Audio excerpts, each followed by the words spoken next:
Hi everyone, कसे आहात सगळे? मजेत ना? मी वैष्णवी तुमचं सर्वांचं स्वागत करते आपल्या यूट्यूब चॅनलवर. आज मी तुमच्यासोबत बाळासोबतचं माझं दिवसभराचं रुटीन शेअर करणार आहे. दिवसाची सुंदर अशी सकाळ झालेली आहे आणि पप्पाचं घर शेतातच असल्यामुळे ना सकाळी उठल्या उठल्याच हे सुंदर दृश्य बघायला भेटतं. इकडच्या विहिरींना उन्हाळ्यातही भरपूर पाणी असतं, त्यामुळे सगळ्यांचीच उन्हाळाभर कामे चालूच असतात. आज सकाळी मी थोडी लवकर उठले होते, त्यामुळे एकदम फ्रेश वाटत होतं. बाहेरचं हे सुंदर दृश्य बघून म्हटलं तुमच्यासोबतही शेअर करावं, पण तो घरात पिल्लू उठलेला होता. तसा तो उठल्या उठल्या एकदम फ्रेश मूडमध्ये असतो, पण सध्या त्याला थोडी सर्दी झालेली आहे, त्यामुळे तो किरकिर करतोय. त्याला जवळ घेऊन थोडं शांत केलं आणि लगेच सर्दीची औषध दिली. मला वाटलं आता तो थोडा वेळ खाली खेळेल, पण तो एकसारखा रडत होता, कसाच राहत नव्हता. मग मी त्याला परत झोपी घातलं. त्याची झोपच पूर्ण झालेली नव्हती. झोक्यात टाकल्या टाकल्या तो लगेच झोपी गेला. पिल्लू चांगला खेळत असला की मलाही खूप छान वाटतं, नाहीतर त्याचं दुखत असल्यावर माझं पण मन कोणत्याच कामात लागत नाही. तसंच आज मला काहीच करू वाटत नव्हतं. त्याला झोपी घातलं आणि बाकीची कामे आवरून घेतली, कारण की तो थोडाच वेळ झोपतो, कधी उठेल सांगताच येत नाही. मी अजून माहेरी असल्यामुळे मला जास्त काम करायची गरज नाही, कारण की कपडे, भांडे, स्वयंपाक हे तर मम्मीच करून घेते. मला फक्त माझं आणि पिल्लूचं बघावं लागतं.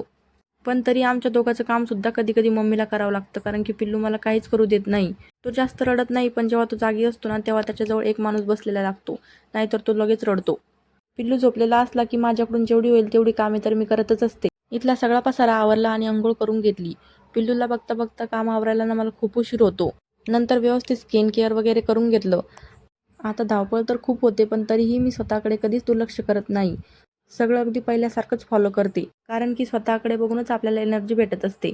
मी जेव्हा प्रेग्नेंट होते तेव्हा मला माझे 1-2 फ्रेंड्स म्हणाल्या होत्या की डिलिव्हरीनंतर आमचे खूप केस गळताय, आणि तेव्हापासूनच मला केस गळण्याची खूप जास्त भीती वाटत होती, कारण की मला माझे केस खूप आवडतात. आणि आता माझ्यासोबत पण तेच घडतंय, कारण की आता रोज बघते ना मी, तर मला ते खूप पतले वाटताय. तरी मी केसांची खूप जास्त काळजी घेते. रोज वेणीच घालून ठेवते, कारण की वेणी घातल्याने केसांमध्ये अजिबात गुंता होत नाही.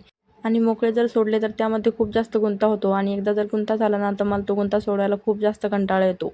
मी स्वतःचं सगळं आवरून घेतलं आणि आता मला चहा घ्यायचा होता, पण चहा घेण्याच्या आधी मी जिऱ्याचं पाणी पित असते.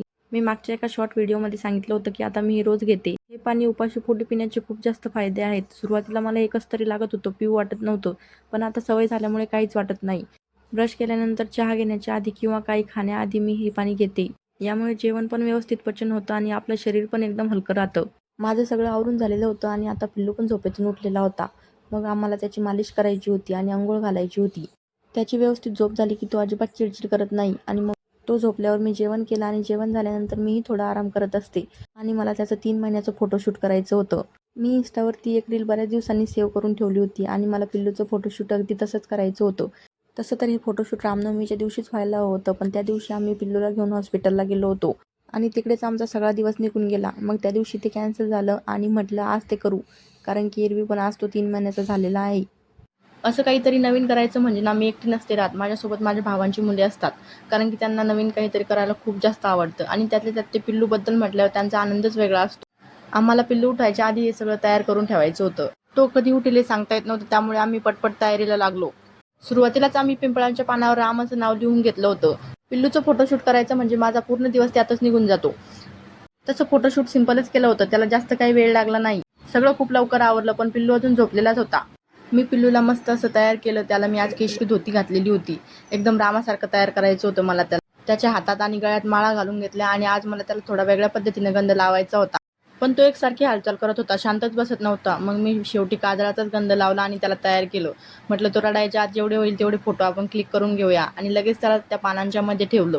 आणि तो इतका छान खेळत होता ना, त्याचे मी खूप सारे व्हिडिओ आणि फोटोज काढले. नंतर तो खाली रडायला लागला, मग आम्ही त्याला मांडीवर घेऊन मग फोटो काढले. मांडीवर पण तो इतका छान हसत होता. आज तो खूप जास्त खुश होता, काय माहित कसं काय. फोटो व्हिडिओ काढून झाल्याच्या नंतर त्याचे कपडे वगैरे चेंज केले मी, आणि त्याला आधी जवळ दिलं. आणि हे जेवढं करायला टाइम लागला नव्हता ना, तेवढं जास्त हे आवरायला टाइम लागला. मी व्यवस्थित सगळं घर आवरून घेतलं आणि मग निवांत झाले. आणि तुम्हाला हा माझा आजचा मोठा व्हिडिओ कसा वाटला हे मला कमेंट करून नक्की सांगा. भेटूया पुढच्या व्हिडिओमध्ये. बाय.